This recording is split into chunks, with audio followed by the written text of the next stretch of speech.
哎，哟，哎，你找什么呢？到了，老子要杀人！楚小宝，你胡说什么呢你？你杀谁？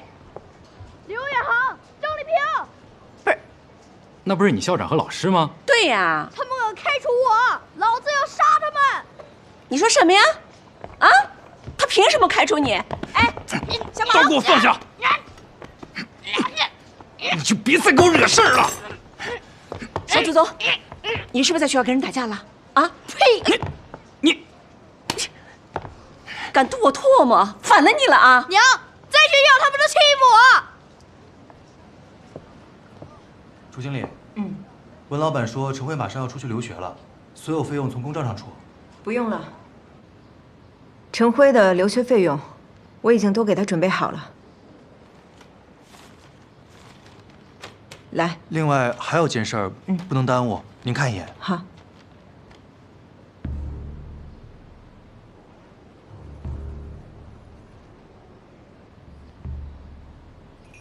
我来处理吧。还有吗？没有了。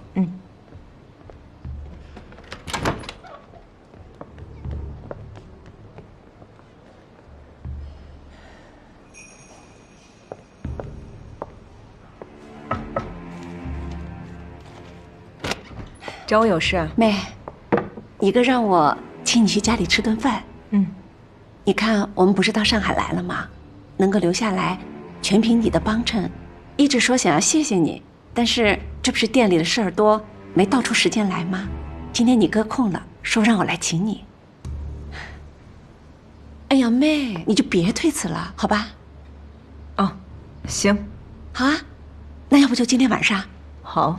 哎呀，太好了，那我回去准备了啊。晚上见。哎。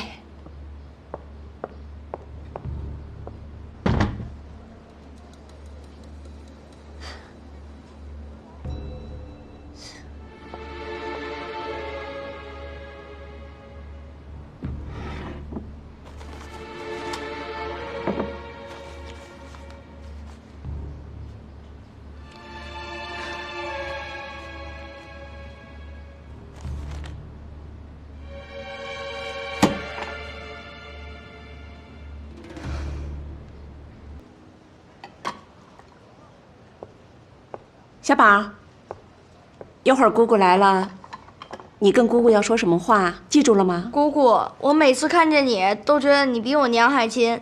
还有呢？姑姑，我给你当儿子好不好？将来我一定孝顺你。记住了啊，就这么说。我觉得你啊，就别白费心思了。韶华要想要个儿子的话，人家自己不会生一个吗？他那孤寡的命，生得出儿子吗？说什么话呢？小宝，不许偷吃！你给我放下！你听没听见？嘿，你给我站住！哎呀，没长眼啊！哎，你怎么跟姑姑说话呢？你怎么跟姑姑说话的？韶华，你怎么跟姑姑说话的？来，你给我坐下！行了，别闹了，韶华都来了。哎，韶华，妹，你快坐啊！来，坐。我坐下。这么大一块掉地上。好久不见，小宝又长个儿了。嗨，长个儿不长心。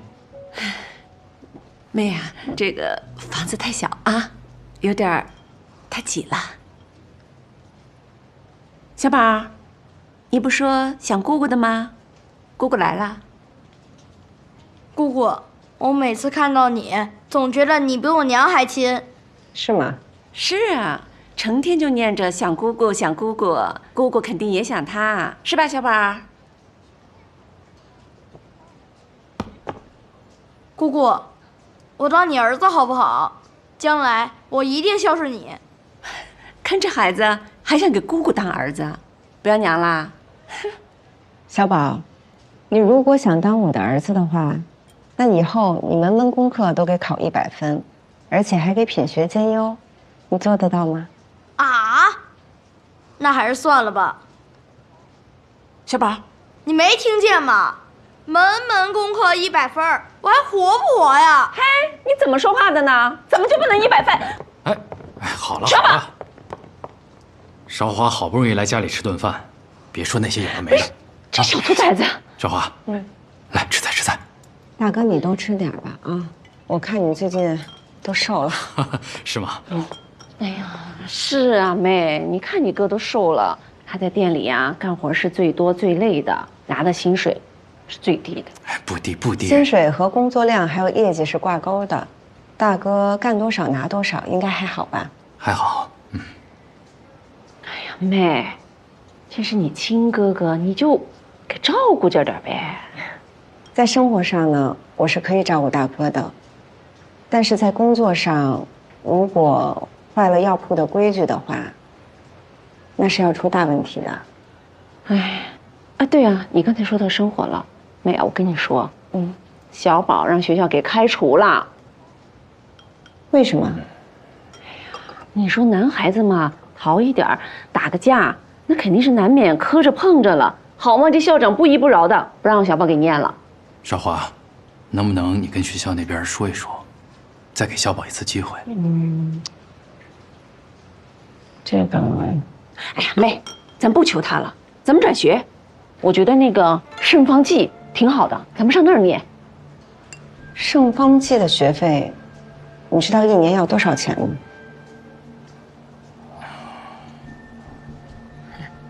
那再贵也贵不过出国留学吧。其实不管是圣方济还是出国留学，只要是小宝的成绩够的话，我都是支持的。不过我看他现在这个样子，也是不想继续读书了吧？我现在头疼的就是这件事情，他就是不爱读书，感觉不是读书的料。那如果这样的话，还不如去学门手艺算了。也是个出路。那钱怎么办呢？什么钱？小宝读圣方济的钱呀，还有出国留学的钱呀，那不得都给小宝啊？不是，不读了还给什么钱啊？那不读书了，咱们拿这笔钱给小宝置办点产业不好吗？反正是花在他身上，那不挺好的吗？你这就过分了。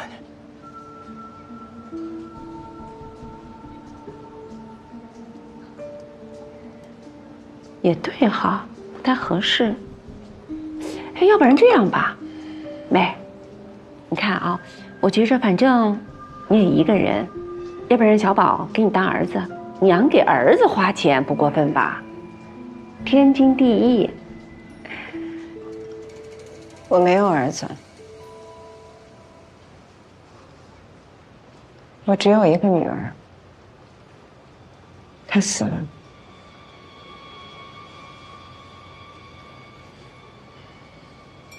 那你的意思是说，小宝不管了，钱也不给了？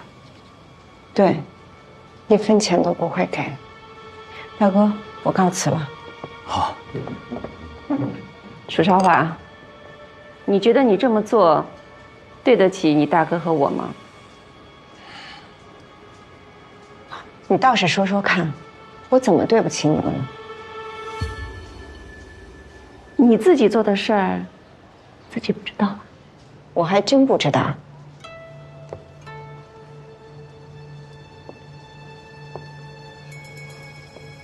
你为了和野男人私奔，你杀了陈尔顺全家。你胡说什么你？我没胡说。我和你大哥替你保守了这么多年的秘密，成天为你担惊受怕，现在是你报答我们的时候了。还说，官府已经结案了，陈家人是土匪杀的。可是官府知道你还活着吗？官府知道在出事之前有个野男人在你药铺里进进出出吗？你闭嘴吧！要我闭嘴也行，把你的钱全部转给楚小宝，不然我去警察局告你。走啊，要不我们一起吧，看看警局是受理你的杀人案，还是受理我告你诽谤。别以为我不敢，我等你。少华，你是不是疯了你？他挣那么多钱，不该给我们点吗？少华，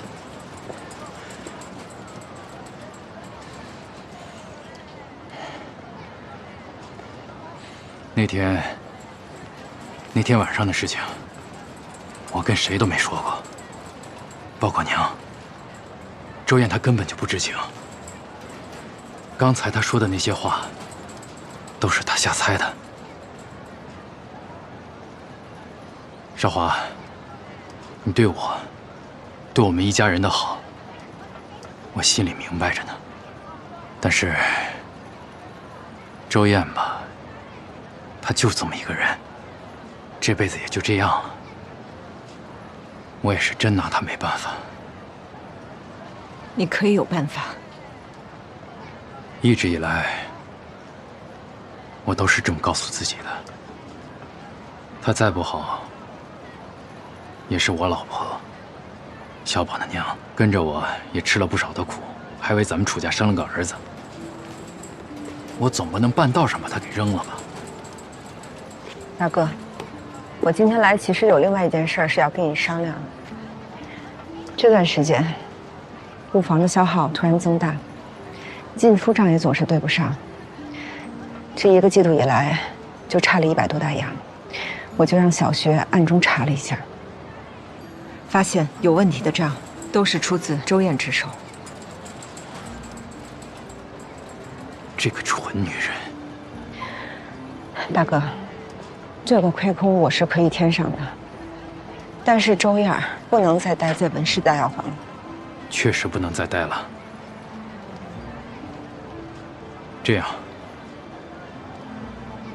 我跟周燕一起辞职。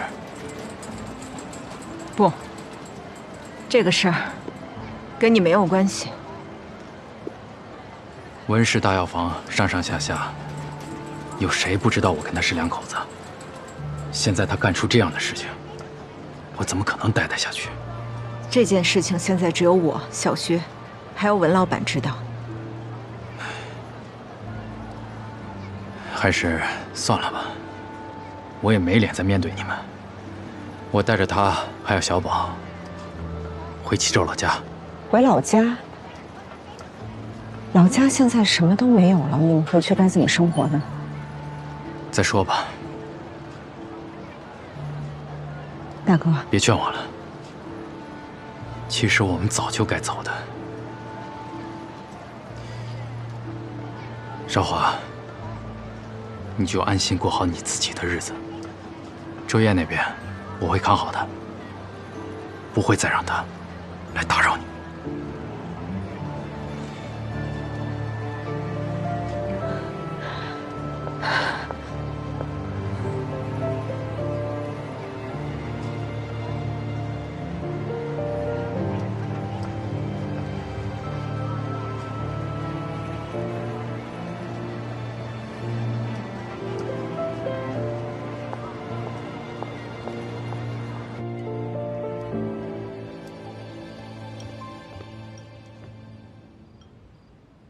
跟你妹谈好了？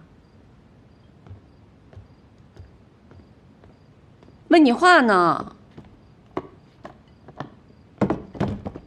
干嘛呢？翻箱倒柜的。收拾东西回齐州。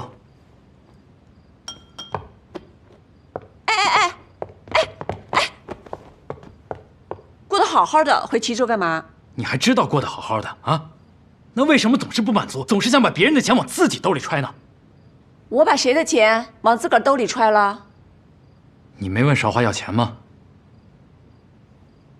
那不是他该给的吗？凭什么给你啊？凭小宝是他侄儿，一个8竿子都打不着的陈辉花他那么多钱，小宝花点怎么了？陈辉是他干弟弟，小宝是他亲侄儿。那我问你，库房账上的手脚是不是你动的？是不是事实？谁说的？谁诬陷我？你说，你把他找出来，我们可以去对质。少总，行了，周燕，别犟了，你就是嘴硬。你有没有被冤枉？你比谁都清楚。楚少总，你跟那帮人一起欺负我，是不是？你行啊你！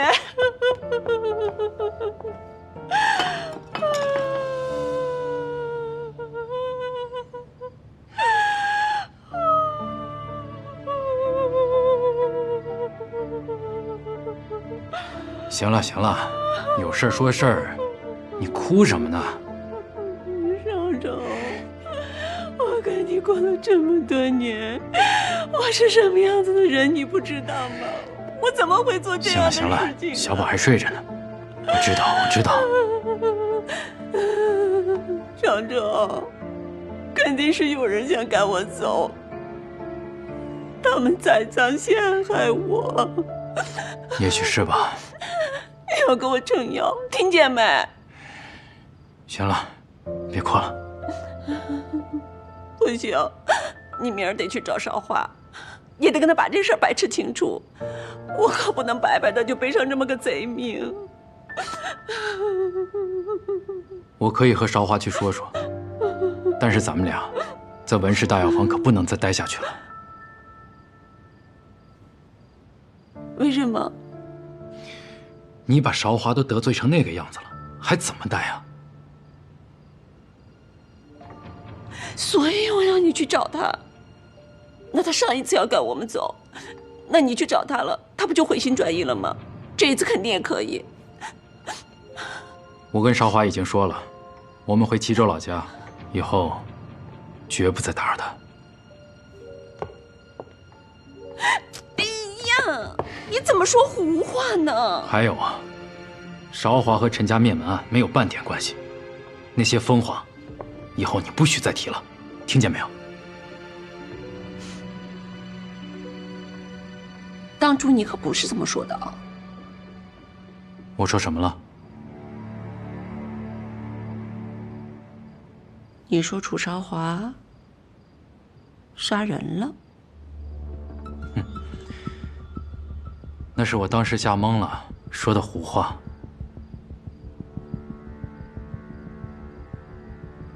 真的？当然是真的。收拾东西吧。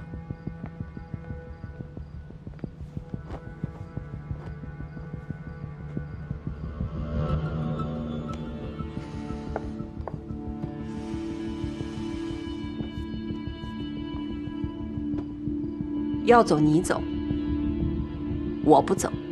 当年楚韶华什么都没有，他都可以闯一番天地，我也能。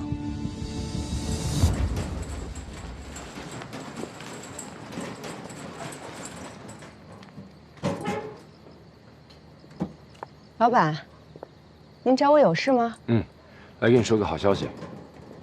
从上海到大连的航道上有一条货船搁浅了，人没事，但上面18担药材全部都沉到海底。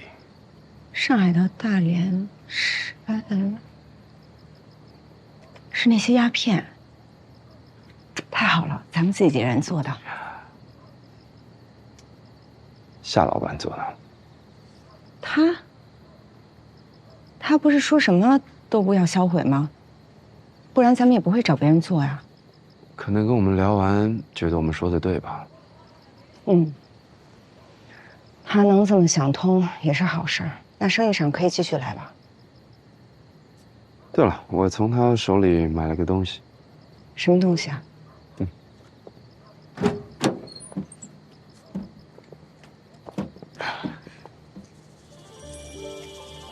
是春堂的招牌。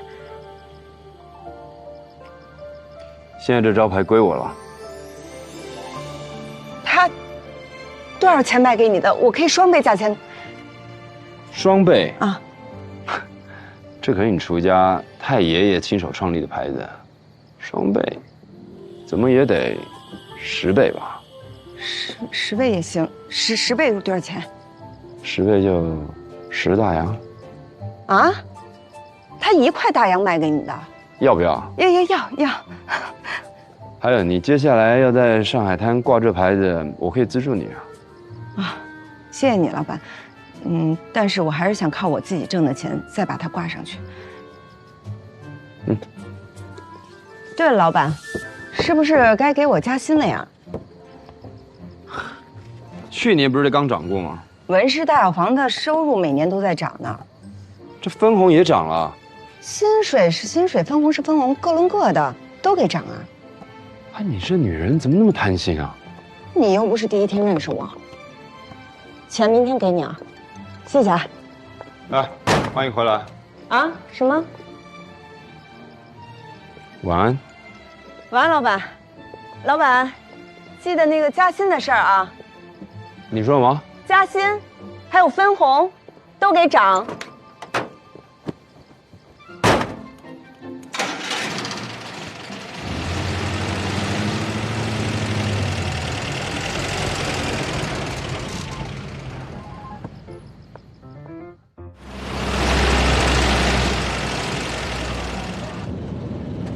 老板，保险公司的赔偿款已经全部到账了。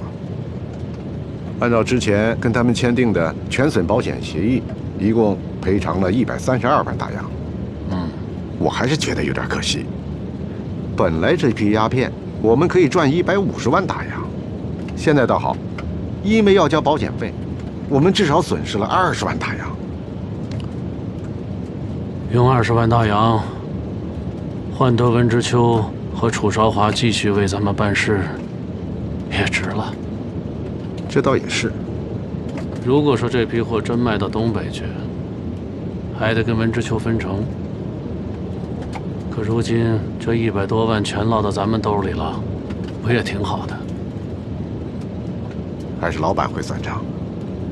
哼，顺势而为，何其生财嘛！我们招聘启事上写得清清楚楚，只招手手。经理，我是手手。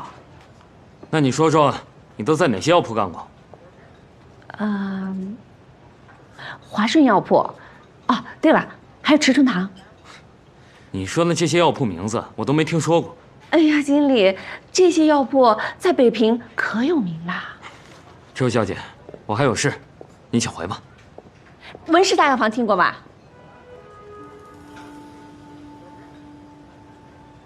文氏大药房，对，她说她之前在那做库管，她丈夫做扎柜。人呢？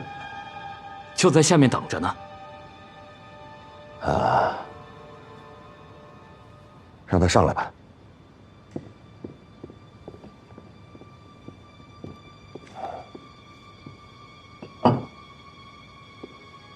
老板，这女的不会是文氏大药房派来当奸细的吧？你笨呐！如果她是奸细的话，怎么可能自己说自己就是从文氏大药房出来的呢？也对。哎，这也说不定啊。以温之秋、楚韶华的阴险狡诈，说不定他们能干出这种事儿来啊。那你还要见他？见呀，为什么不见？他能派人到我这儿来打探消息，难道我就不能从他那儿套点话出来吗？这不动脑子。老板，进来吧。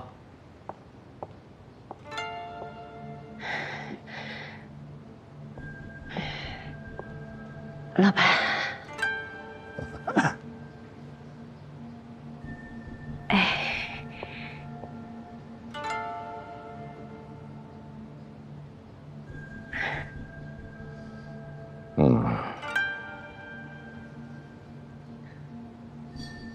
你是从文氏大药房出来的？是啊。文氏大药房付给他手下人的薪水是业界最高的，你为什么要离开？说高那也得看人呐。那些个捧楚韶华的臭脚的人，啥活不干，薪水都高。其他人那就未必了。哦，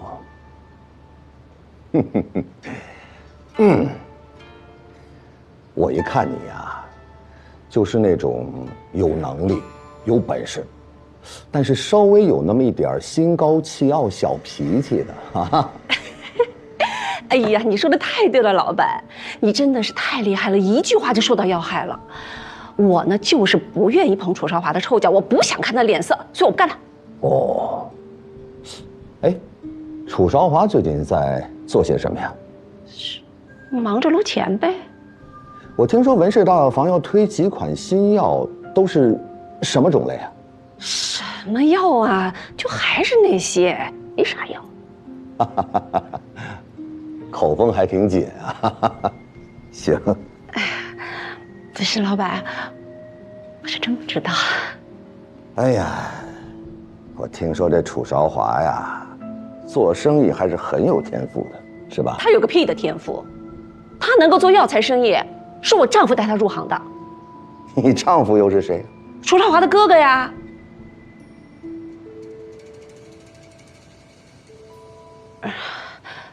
老板，我跟你说哈，楚朝华这人吧，他脑子不清醒，他不知好歹。他能够把生意做到现在，他全凭运气。我跟他是不一样的，我是有真本事，我能干。如果说老板能够让我留下来，我一定在您这儿好好的、认认真真的干，而且我滚！怎么？你明明就是楚少华派来的奸细，还在我这儿好好干，好好干，干个屁你！不，老板，你误会了，我跟楚少华没有关系。还敢说没关系啊？你自己刚才亲口说的，你丈夫是楚少华的哥哥，你就是他嫂子，他还能把他嫂子给开了吗？开嫂子算什么呀？那小叔子他都敢杀。是的，轰出去！不是，老板，我真的跟楚少华没关系。我你在这儿招摇撞骗！走！老板，哎，等等！啊！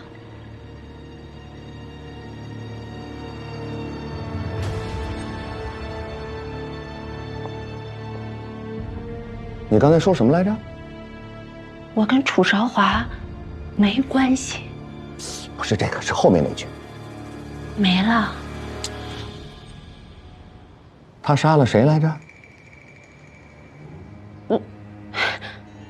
瞎说的，我没有。好。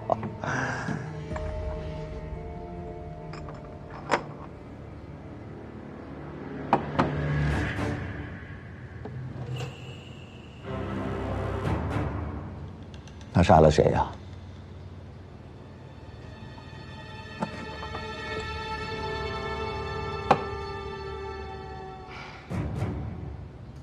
他杀了谁呀？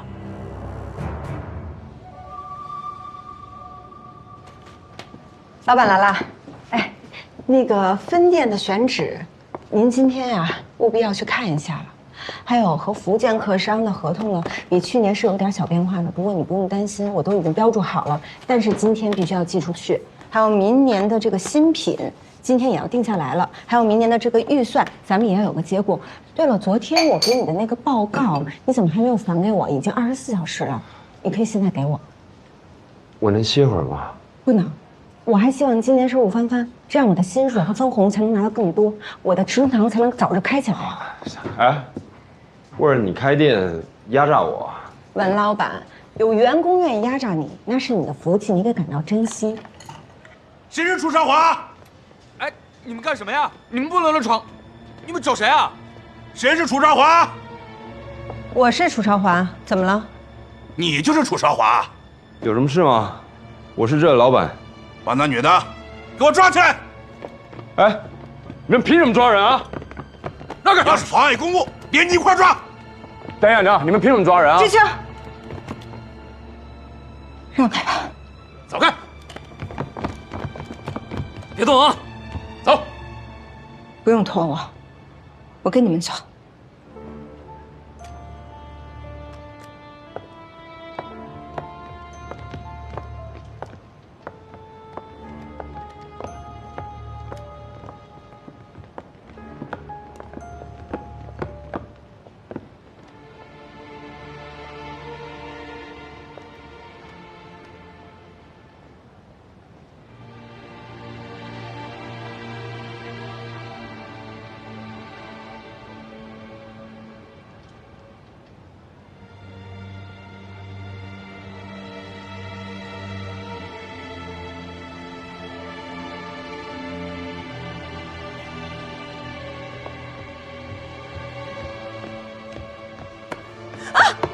你是不是告发了少华？哎呦，真是的，刚做的起泡。警察把少华抓走了，是不是因为你？没有的事。不是你吗？哎呀，好了，来，坐下，急乎乎的干啥呀？听我说正事。少华被抓真的跟你没关系？别少华，你老婆的事你到底关不关心啊？你有什么事儿？少周，我找到工作了，薪水是文氏大药房的5倍。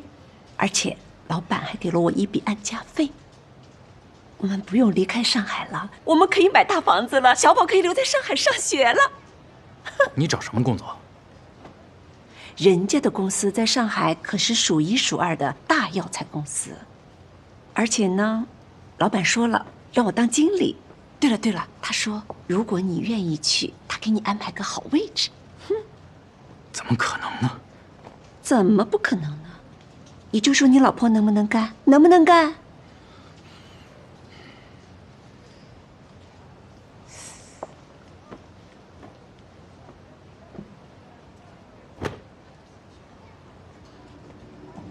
哎，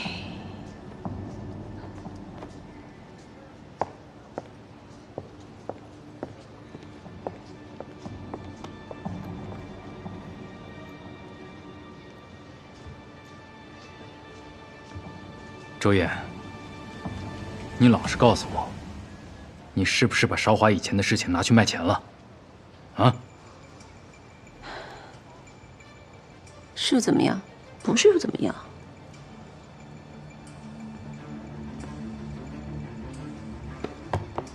我再问你一遍，是还是不是？不是你告诉我的吗？韶华把陈二顺全家杀了，我又没撒谎。你这是把韶华往死里坑啊！你没打我，你也敢打我是吗？楚少冲，我嫁给你没过一天好日子。要吃的没吃的，要喝的没喝的，我没嫌弃过你。你现在居然敢打我是吗？你就是欠打。我欠打？你才欠打！一个男人当不了官，发不了财。现在我能挣钱了，你居然还敢打我！你挣的都是什么钱？都是黑心钱！你还敢说你挣钱？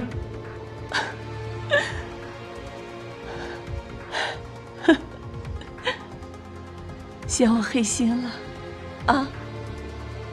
我给你生儿子的时候，你咋不嫌我黑心呢？我给你娘养老送终的时候，你咋不嫌我黑心呢？我伺候你洗衣服做饭，你咋不嫌我黑心呢？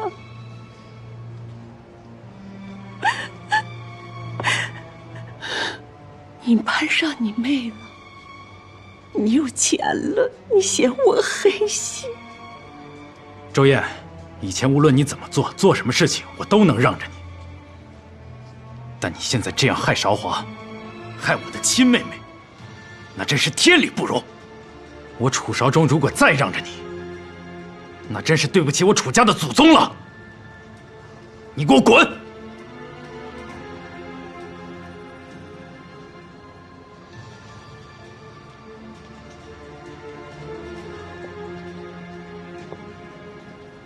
楚少忠，你可别后悔！滚！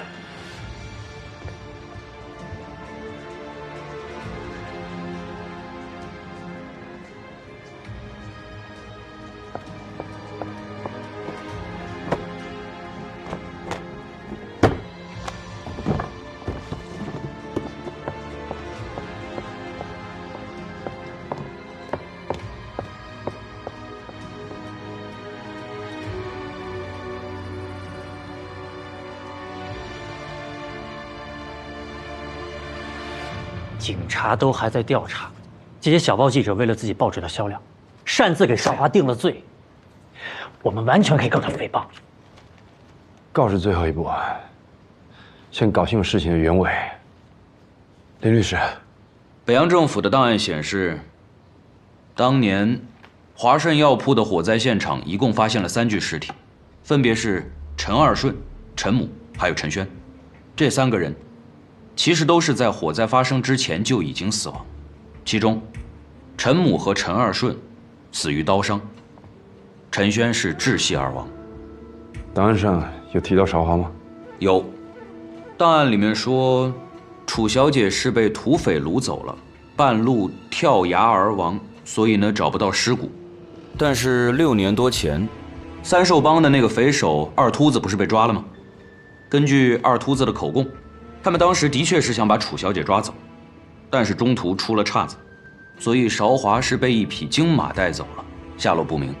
那陈母、陈二顺还有陈轩呢？这个二秃子的确承认啊，是他们抢劫并且烧毁了华顺药铺。为了报很多年前他们抢劫韶华夫妻不成，反而被韶华挟持的奇耻大辱，但他拒不承认这3个人是他杀的。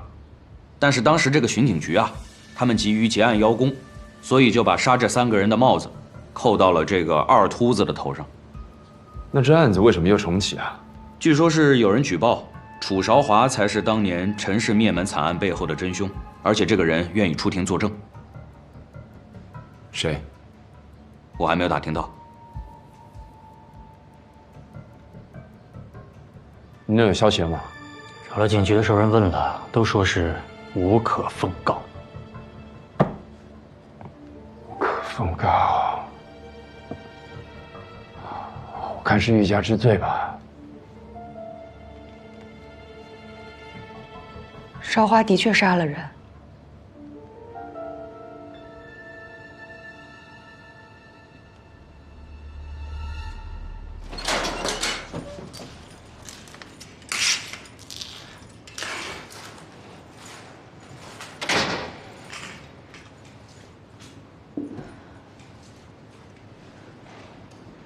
都还好吗？二妞应该已经跟你们说了我8年前发生的事儿了吧？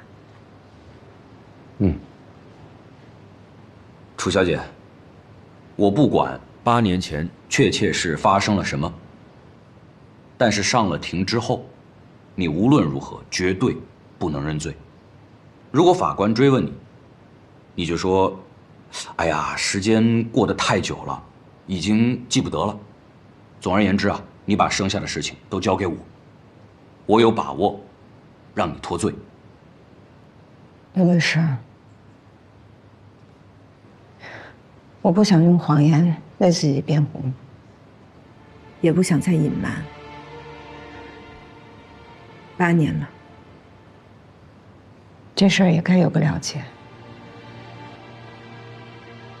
你想怎么了解？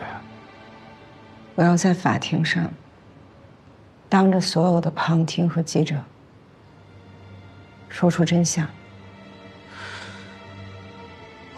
让法律来决定我该受什么样的惩罚。现在的事情没那么单纯。是陈文顺是该死，可是现在所有的卫道人士都把矛头指向你，再加上我们这一路走来得罪的人，结下的仇怨也不少，就怕有人想要借机生事。如果你要公开这案件的事实真相，那能够承受舆论所带来的后果吗？楚小姐，不是所有的记者他都追寻真相，有很多人他们只关心的是艳情、凶杀，也不是所有的公众心里都有正义感。有的人他要的只是谎言和八卦。从我们现在的庭审策略来看，土匪灭门的这个说法，从现在的风气，从你个人的声誉上来讲，是最好的了结。这个案件会重启，是因为警方那边找到了新的证人，估计就是当年的土匪。而一个土匪的证词是很容易在法庭上推翻的，只要我们坚持，就是当年的土匪杀了陈家满门，那林律师就有把握帮助你在庭上当庭释法。你新的证人不是土匪，是周燕。周燕是谁？是我嫂子。可能她从我哥那儿听到了些什么吧。那这个事有点棘手啊。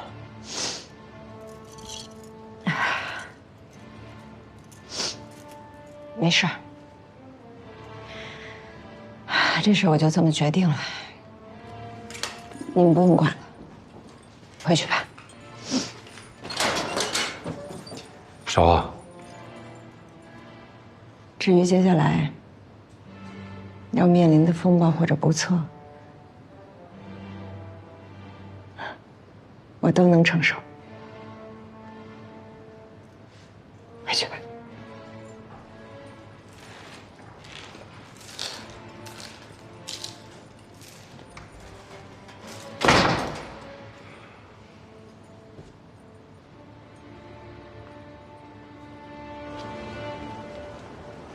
你的意思是，我们做点周燕？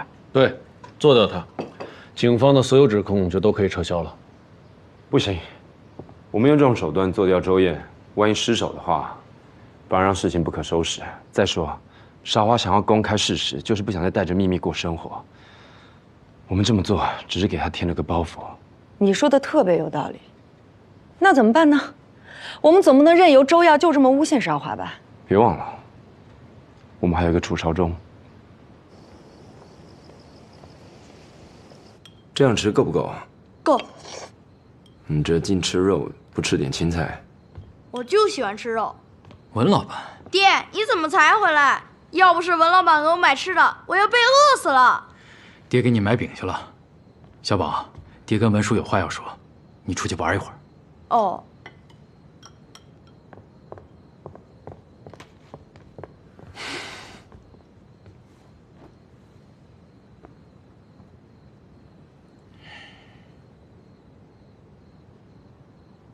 少华被抓了，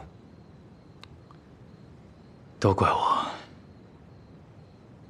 周燕在哪？我能跟她聊聊吗？我也不知道，他都好几天没回来了。哎，文老板，少华不会有事吧？官府不会让他给陈二顺抵命吧？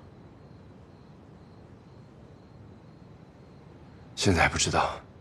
但警察有对他不利的证据，如果你能出庭作证，证明周燕在撒谎，也许能帮到你妹。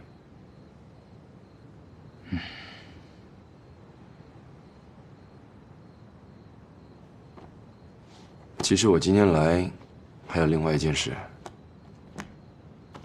之前你们不是说要回老家吗？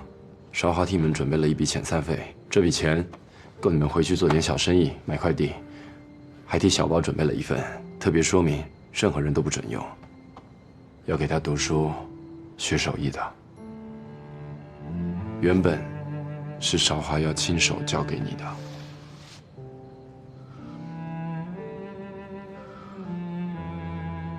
我这辈子对我最好的人就是少华。可我最对不起的人也是少华。大哥，我能多问一句吗？少华对你们一家这么好，为什么周燕还要举报他？周燕她就是为了钱。她应该从警局领了一大笔赏金出来。可已经结案的案子，警察那不会悬赏的。可她就是突然变得有钱了，而且她还说，他现在在上海数一数二的药材公司当经理，可他根本就不懂业务，他怎么可能当经理呢？他的钱肯定是出卖少华得来的。大哥，如果你见到周燕，帮我劝劝她吧。文老板，不瞒你说，周燕这个人已经无药可救了。不过你放心，我会在法庭上把我看到的一五一十都说出来，而且我还会跟法官说，周燕当时根本就不在场，她所说的一切都是她瞎编的。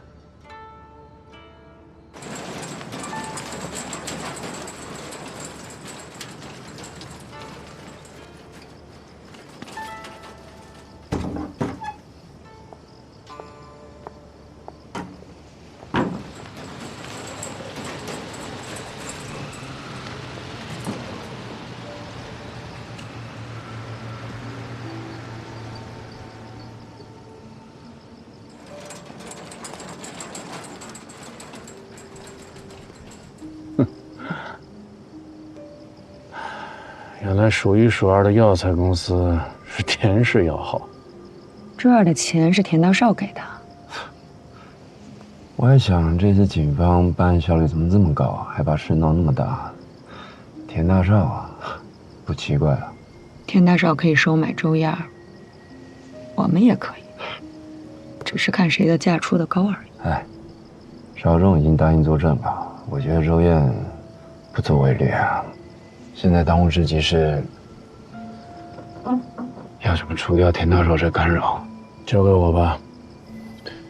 检察今晚还有些关系，徇私枉法做不到，秉公执法应该没什么问题。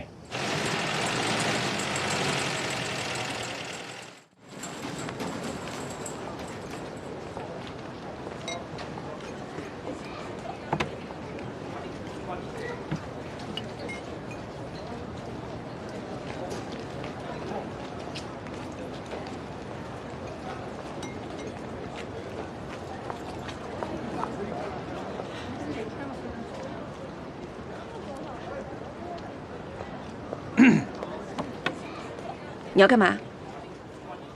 田大少给了你多少钱？听不懂你说什么。你的头发是在小弄堂里烫的，旗袍穿的是去年的款式，包包、皮鞋都是2手的，手链是玻璃的，香水也不是进口货。田大少没给你多少钱吧？关你屁事儿！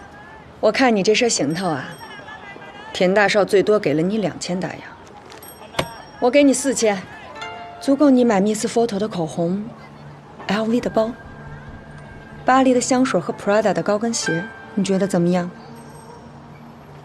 条件很简单，只要你在法庭上不要胡说八道就行。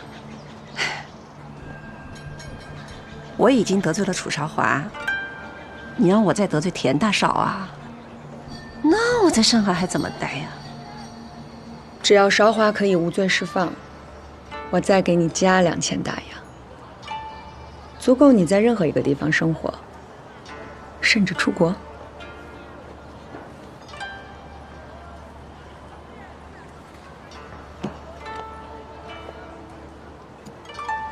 康二妞，如果楚朝华像你这么大方，哪有后面的事儿，是吧？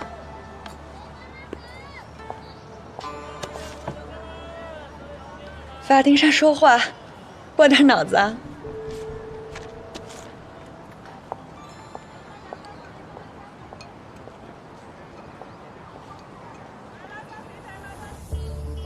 法官大人，这是当年华顺药铺的伙计王双喜和宋大为的证词。他们证实，楚韶华案发前和一个男子关系密切，并准备和这个男子远走高飞。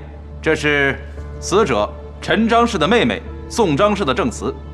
她证实，楚韶华在案发前，她的婆婆陈张氏反对楚韶华再嫁，但楚韶华一意孤行，两人的关系势如水火。综合以上证据，我们完全有理由推断，楚韶华为了达到再嫁的目的，杀死了阻碍自己再嫁的陈张氏、陈二顺和陈轩，并利用土匪抢劫毁尸灭迹。法官大人，我方提醒法庭，刚刚检察官所有的推断都没有任何证据支撑。你别着急，我们还有证人。法官大人，我申请证人周燕出庭作证。传证人周燕出庭作证。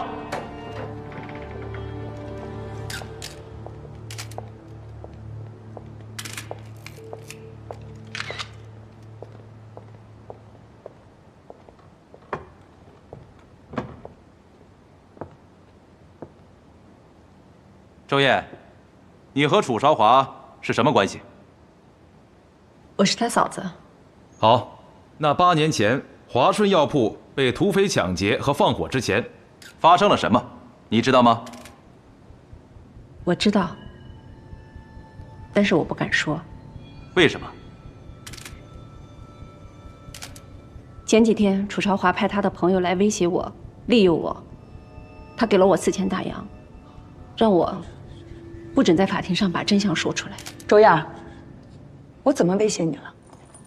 我什么时候不让你在法庭上说出真相了？就是他，这张支票就是他给我的。他跟楚朝华从小一起长大，他俩是穿一条裤子的。太坏了，真的，你太坏了，坏透了，你知道吗？哎，你还要威胁我是吧？撕了你的嘴！岂有此理！公然藐视法庭，把他带出去。法官，韶华是好人，您一定秉公办案。别，小白，别碰他，小白，这是法庭，说话是要负责任的。小白，走。周燕，你别害怕，你是受法庭保护的证人，没有任何人敢威胁你。说吧，把你知道的都说出来。8年前，我丈夫就是楚少忠，楚少华的大哥，他想着妹妹要离开家很长时间，想着和妹妹告别一下。记得那天晚上，他是10点钟离开家的，差不多是11点多钟回来的。少华，杀？什么杀？他回来的时候，他告诉我说，楚少华把陈二顺和陈二顺的妈，还有陈轩，都杀了。法官大人，周燕纯属是一派胡言，楚少忠从来都没有说过这些话。法官大人，面对对方几千大洋的贿赂，周燕都没有动摇，说明周燕没有撒谎。周燕有没有撒谎，请楚少忠出来对质就知道了。法官大人，我方申请传唤我方证人楚少忠出庭作证。法官大人，楚少忠是楚少华的亲哥哥，直系亲属的证词不具备法律效力。如果按照检察官的逻辑，这位周燕是我当事人楚少华的嫂子，也是亲属，那就说明刚才周燕的所有证词都不具有证明效力了。但是，传证人楚少忠出庭。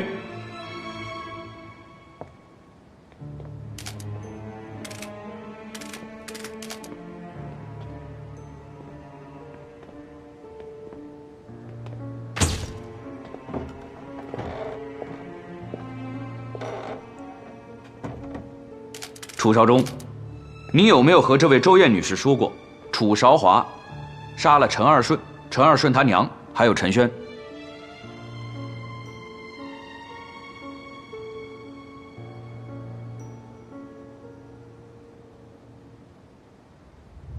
我从来没有说过这些话。楚少忠，当天晚上，你从华顺药铺回家之后，你和周燕说了什么？我跟他说，法官大人，楚少忠也已经被被告收买了，他根本就没有做证人的资格。你胡说什么？检察官，你在庭上说这种话是要负法律责任的。1周之前，楚少华的朋友文之秋找到了楚少忠，给了他一大笔钱，并且要求他在法庭之上为楚少华说好话。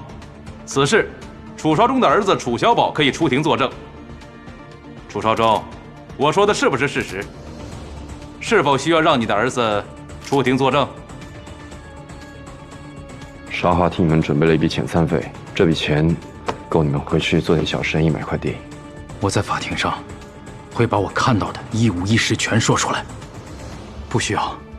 法官大人，被告接二连三的收买证人，说明什么？说明他们心虚，而他们的心虚恰好证明我们的指控是真的。因此，杀死陈章氏、陈二顺和陈轩的真凶正是我。哥吗？你胡说什么啊？是我杀的陈章氏、陈二顺，还有轩轩。大哥，那天晚上，我去华顺药铺，不是要和少华道别，而是要和他理论，凭什么华顺药铺的股份陈家能占一半？我到了以后，发现陈章氏、陈二顺正在和少华吵架，他们不许她再嫁人。我突然想到，我把他们都杀了，华顺药铺不就是我一个人的了吗？楚少忠，你胡说，明明就是楚少华杀的人。我用的是屋里的铡刀，先杀的陈二顺，给他脖子上抹了一刀。轩轩是被捂死的，陈章氏也是我杀的。具体怎么个杀法，时间太久，我想不起来了。全对上了。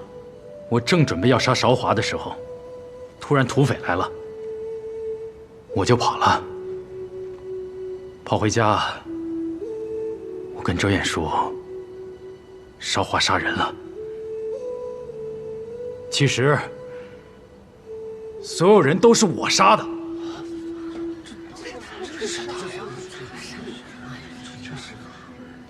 这到底是怎么回事？嗯。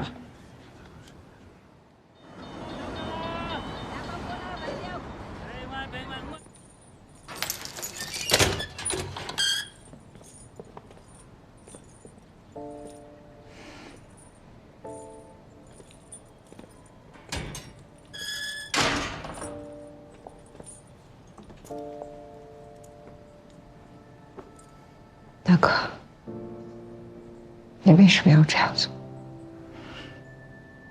从小到大，都是你在为我付出。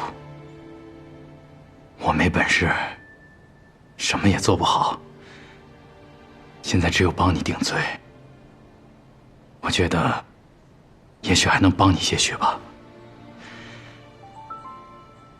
韶华，不要哭。我这辈子，除了连累你，什么也没为你做过。就让哥为你做点什么吧，啊！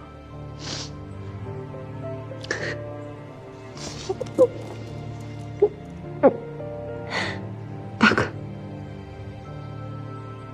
你放心吧，有我跟林律师在，我一定会把你给救回去的。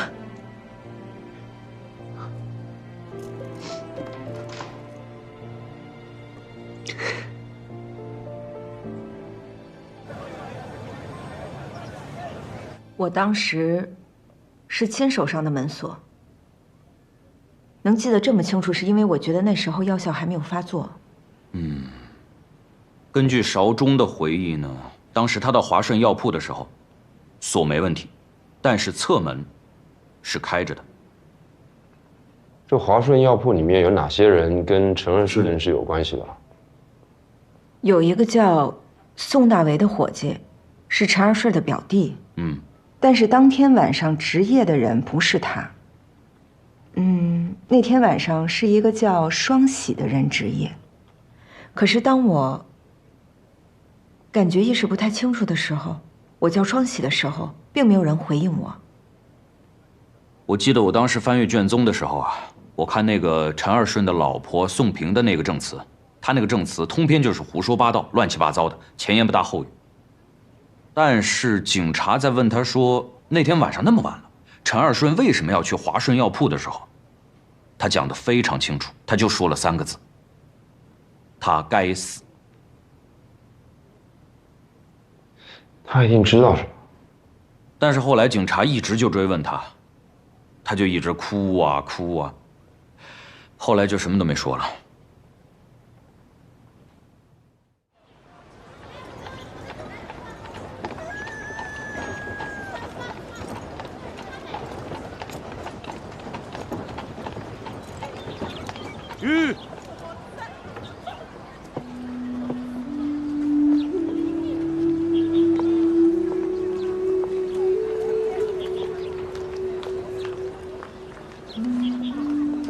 大哥，有朝一日，我一定会把这池春堂再拿回来。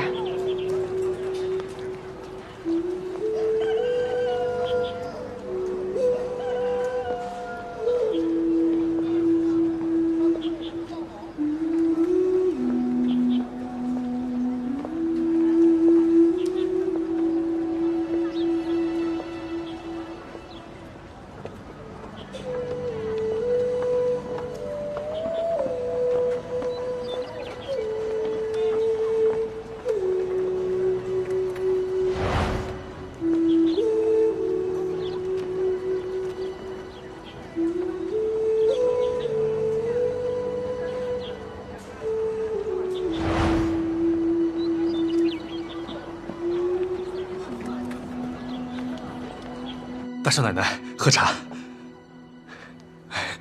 看到您，我跟做梦一样。没想到有生之年还能再见到你。我这次回来呀，是想打听之前华顺药铺几个伙计的情况。啊，您说。有个叫双喜的，你还记得吗？他现在人在哪儿？双喜。那天晚上，宋大为突然跑过来跟我说，我爹病了，让我赶快回家。他说他帮我值夜班，我当时还挺感激他。可等我跑了10里地回家一看，我爹好好的。原来他在骗我。后来，就听说，咱药铺出事了。宋二姨死了好几年了，宋家已经没人了。那他儿子呢？宋大为啊，出门做生意去了。去哪儿做生意了？不知道。有人说云南，有人说河南，还有人说他死在外边了。因为宋二姨死，他都没回来奔丧。我们村里都说，他们家一定是做了什么坏事，遭到这种报应。连他家女儿嫁到陈家庄去，都连累陈家全家被土匪杀了。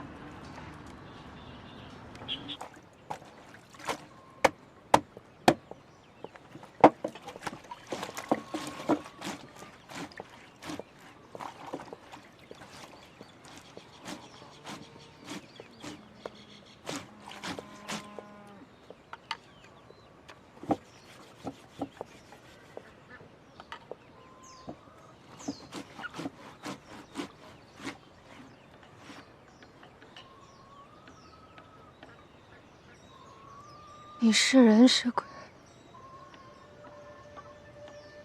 我没死。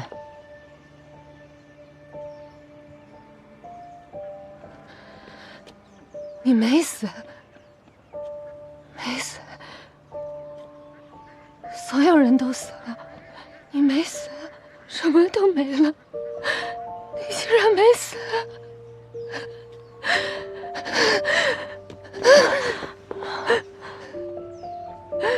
都这样了，你没有死。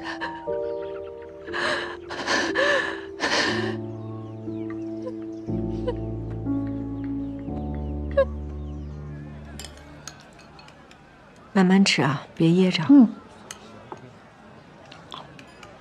嫂子，不怕你笑话，自从那事儿之后，我没有吃过一顿饱饭。那陈家族人把你赶出来以后，为什么不回自己娘家呢？我回了，我娘说我晦气，怕影响我弟的运气，不准我进门。那这些年，你都靠什么过日子？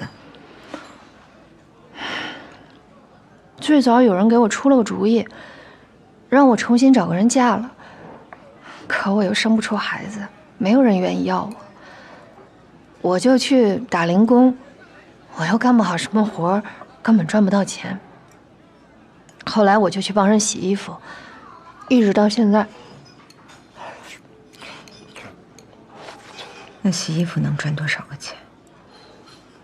勉强管个半饱吧。我后面遇到一户好人家，让我住他们家偏屋，还不收我房租。那你以后想怎么打算呢？活一天算一天呗。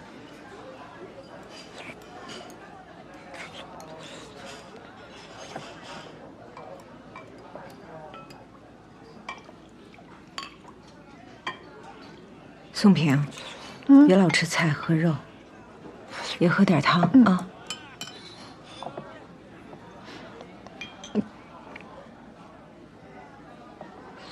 我记得华顺药铺被烧的那个晚上，二婶她那娘送来一碗鸡汤。那汤到底是谁熬的呀？鸡汤。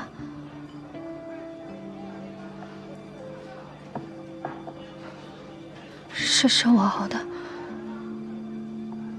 但我没有下。你没有什么？我就是没有。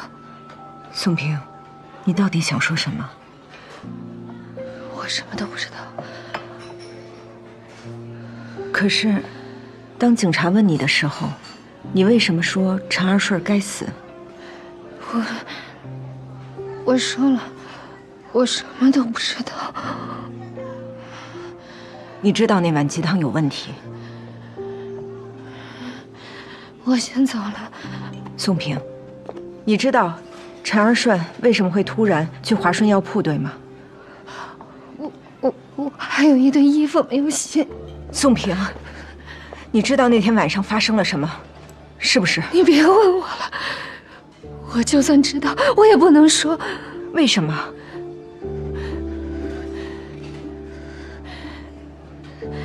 你是什么人呢？你是个能干的人，你被土匪抓走了，你还能活着，还能活得这么好。我是什么人？像我这样的笨人，我能够活着，我已经很不容易了，所以我不想，我不能跟着你折腾。宋平，来，先坐，你先坐。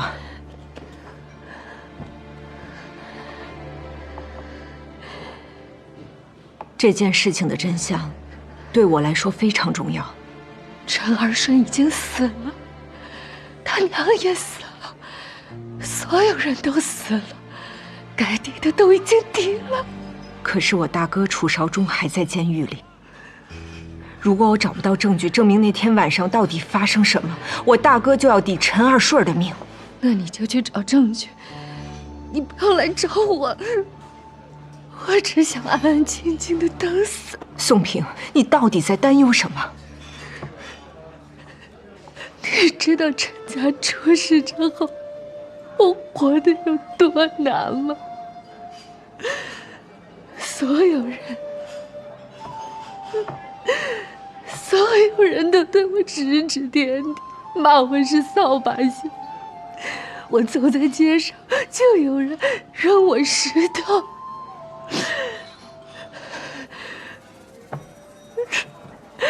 好不容易，所有人都忘了这件事情，你又要把它翻出来。你走了之后，我怎么办？我怎么活？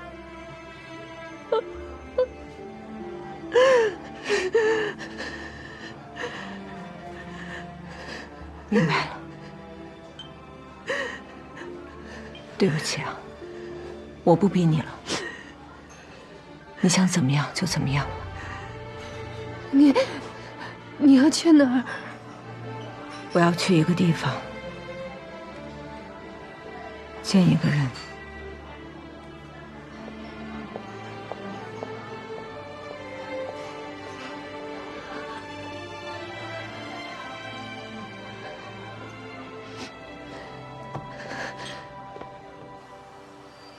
轩，娘来看你来了，我给你带了礼物。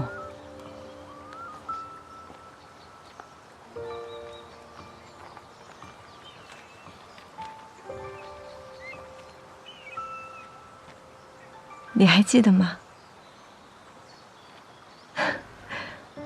很多年前，夏叔叔给你画了一本这样的画册，你特别喜欢。但后来那本画册被火给烧没了，夏叔叔人也不在了。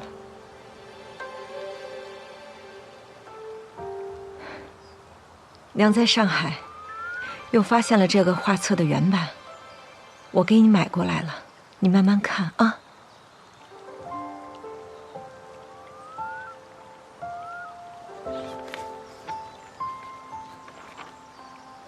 轩，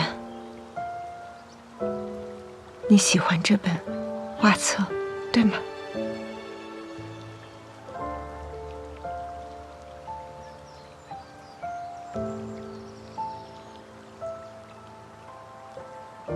宋平，你出来吧。我知道你一直在跟着我。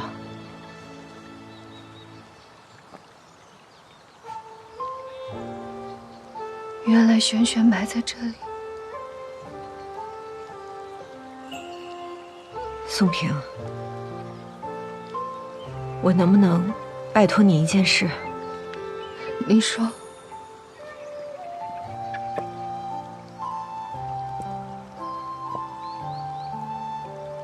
我以后不在这儿的时候，你能不能替我多来看看萱萱，陪她说说话？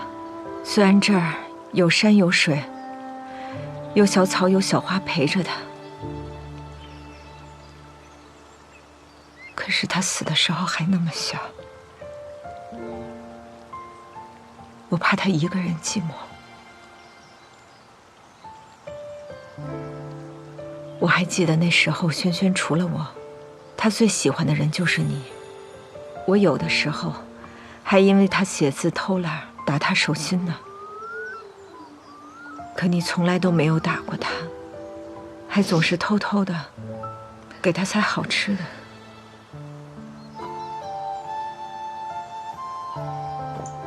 是，你怕她牙齿坏，不让她吃糖。他就偷偷来找我，他知道我一定会给他的。他也最喜欢我抱着他，他还总说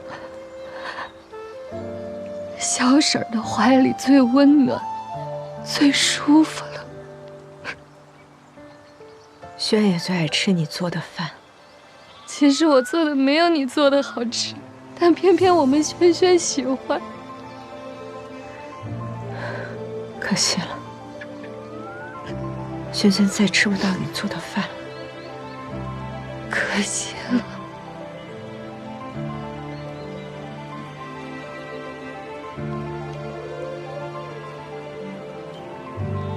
宋平，你知道萱萱是怎么死的吗？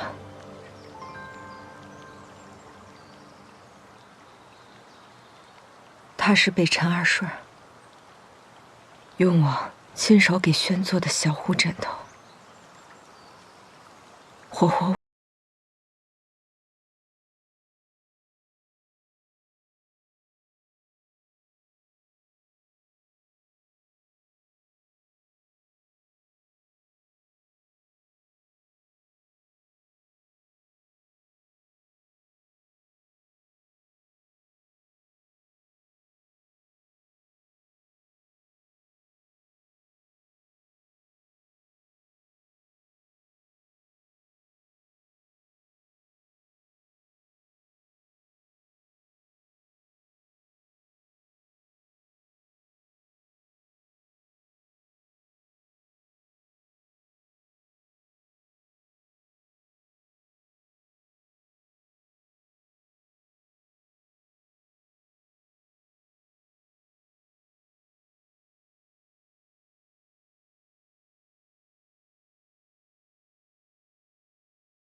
要抓住你！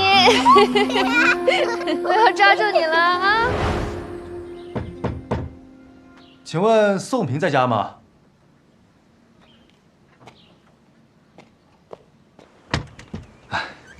什么事儿啊？你好，您还记得我吗？我是以前华顺药铺那掌柜小王，我现在开了自己的药铺，叫怡心药铺，对，就在咱们东街上。我现在铺上啊有一个杂工的空缺，不知道您愿不愿意来？我1个月给您20大洋的薪水。哎，如果你愿意学点手艺，这薪水还可以涨。哎，学不会也没关系啊，只要我怡心药铺在，您就能一直干下去。我愿意，我愿意。对了，大少奶奶特别叮嘱我啊，让我预支了半个月的薪水给您，这个您先拿好。哪个大少奶奶呀？不是，哎呀，您看我一直改不了嘴，这大少奶奶就是楚韶华楚小姐。嫂子。行，那咱们明天铺上见，告辞。